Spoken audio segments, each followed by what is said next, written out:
let's practice solving another differential equation by the Laplace transform method. This differential equation is a little bit different than the last one we did because it's non-homogeneous. So on the right-hand side of the differential equation we have a non-zero term, or in this case it's just a constant 3. And then also the difference is that our initial conditions for both the x at time t equals 0 and the first derivative of x at time t equals 0, both of those are going to be 0. But we can't solve this differential equation by Laplace transforms because it's linear, so there's no factors of x by itself or x with any products of x with any of the differential terms or nonlinear x terms. And it's time invariant, so that means our coefficients in front of our dependent variable x terms are constant. It's an ordinary differential equation. In this case, it's non-homogeneous, but we can solve that by Laplace transforms. So our first step is going to be to take the Laplace transform of each term.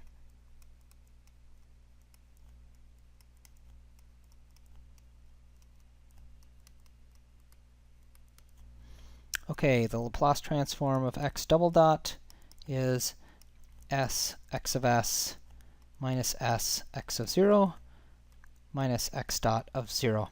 So our initial conditions are 0, so those terms go away. X dot is s x of s minus x of 0. Again, our initial x condition is 0, so that term goes away.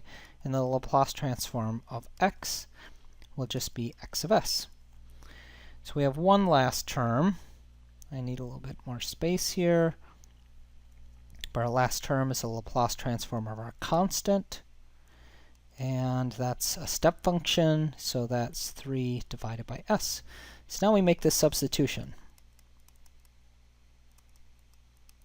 And we're left with s squared x of s plus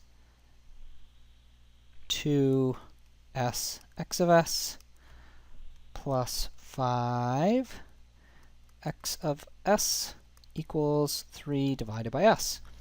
So the next step here is to solve for our dependent variable. So that's x of s. And in this case, we factor out all of our x of s's and divide everything through, and we're left with 3 divided by s times s squared plus 2s plus 5. Okay, so now what we need to do is do partial fractions expansion. Okay, so we're going to do a partial fractions expansion. So this is 3 divided by s squared plus 2s plus 5. And we're going to break this up into two parts. One will be a1 divided by s. Next part will be a2s plus a3 divided by s squared plus 2s plus 5. Okay, in this case, I probably use the equating like powers method, which I've shown you in class. And why don't you hit pause now and try to solve for a1, a2, and a3 using the equating like powers method. Okay, but I'm going to just put in the answer now. So if you don't want to see the answer, hit pause and do it on your own. But what I think you should get is a1 equals 3/5, a2 equals minus 3/5, and a3 equals minus 6 divided by 5.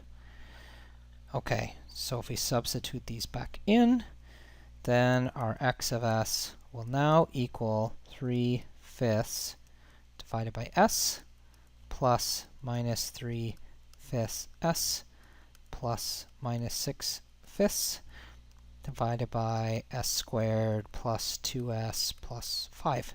Okay, so what do we do with this term in the denominator here? Well, I can't see a way to factor it directly, so let's try to use the quadratic equation. So remember, the quadratic equation is going to be minus b plus or minus the square root of b squared minus 4ac divided by 2a. So here we have a minus 2 plus or minus the square root of 4 minus 4 times 1 times 5 divided by 2. So what happens here? Well, this term is larger in magnitude than this term, so we end up getting an imaginary number. When you have an imaginary number in this course, when you're solving problems with a Laplace transform method, your next thought should be, I need to complete the square so that I can get this denominator into a form that's going to be in the Laplace transform table. So let me show you how to do that. Okay, so what we want to do here is complete the square. We want to do that on this part of the equation that was in the denominator. So that's the s squared plus 2s plus 5. So we used a quadratic equation and found out it was going to give us an imaginary term, and so we need to complete the square, and I'll show you how this is going to get it into a form that you can pull something out of the Laplace transform table to do the inverse Laplace transform. So what we're shooting for is we want it to be in the form of s plus alpha squared plus omega squared. So that's what we want it to look like, because there's a term in the table that looks like that. So how do we do that? Well, to do this, we say, to figure out what alpha is, we take 1/2 of b. So what's b? So up here, a is 1, b is 2, c is 5. So this is a, b, and c. So half of b is 1, and to find omega squared, that equals c minus 1/4 of b squared. So c in this case is 5. We're going to be taking 1/4 of b squared, which is 4. So that's ultimately that term's going to be 1, and we have 5 minus 1 is 4. So omega is going to be 2. So now we can put this term in the form of s plus 1 squared plus 2 squared. So that equals s squared plus 2 squared plus 5. Now we can use that to find a new term in the Laplace transform table. Okay, so let's substitute all this back in and get back into our original x of s equation. So we did partial fractions expansion earlier, and we found out we had this 3/5 divided by s term, and now we have this minus 3/5 s plus 6/5 divided by s plus 1 squared plus 2 squared.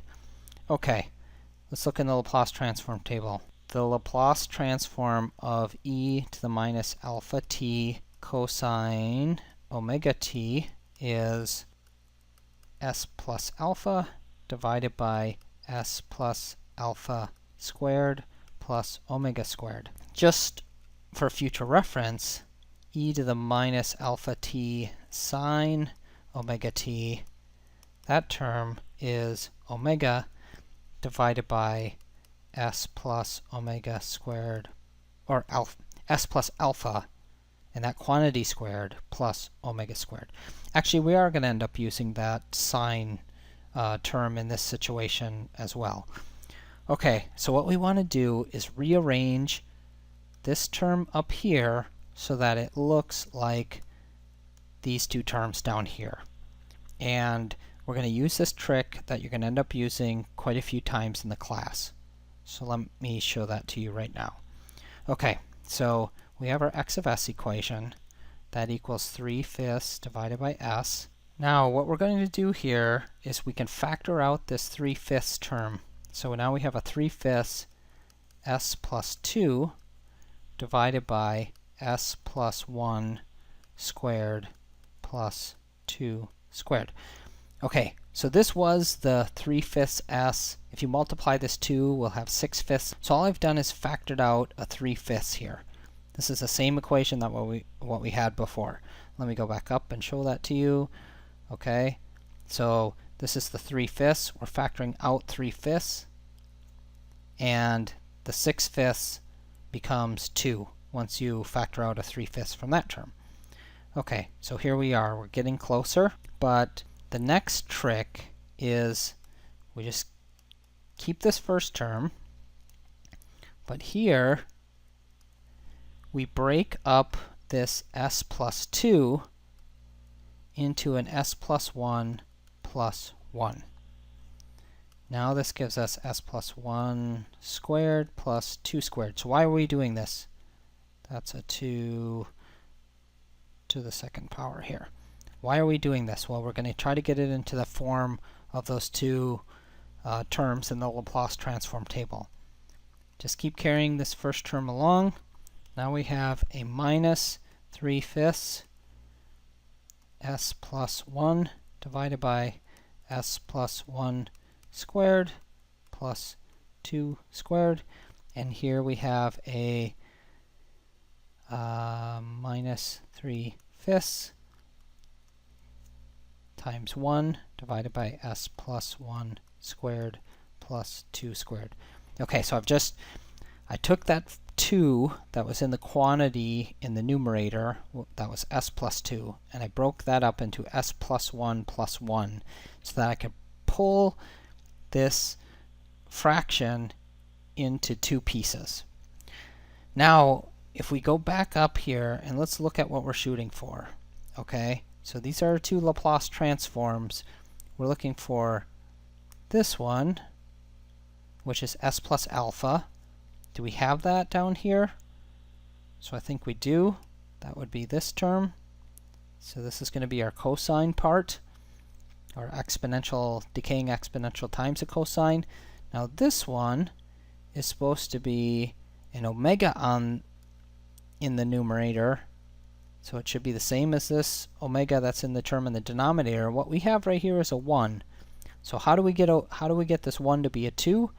Well, we just multiply by 2 divided by 2. So that's really just multiplying by 1. But that's going to get us a 2 here so that we can get this in the form that we want. Okay, so let me drop this down a little bit. Let's finish this part up. So just carry that first term through. And now we have 3/5 s plus 1 divided by the quantity of s plus 1 squared plus 2 squared. And now we have a 3/10 times 2 divided by s plus 1 squared plus 2 squared. Okay, so now we have all the terms that we need. So let's keep going down here, and let's take the inverse Laplace transform. Okay, so how do we do this here? So if we take the inverse Laplace transform of x of s, that's going to give us x of t. Now, the inverse Laplace transform of that first term is going to be 3/5. So, and then our next term is going to be a minus 3/5 times e to the minus 1t times cosine of 2t. And then our final term here is minus 3/10 e to the minus t sine 2t. Okay, so this is the solution to our differential equation that we had before.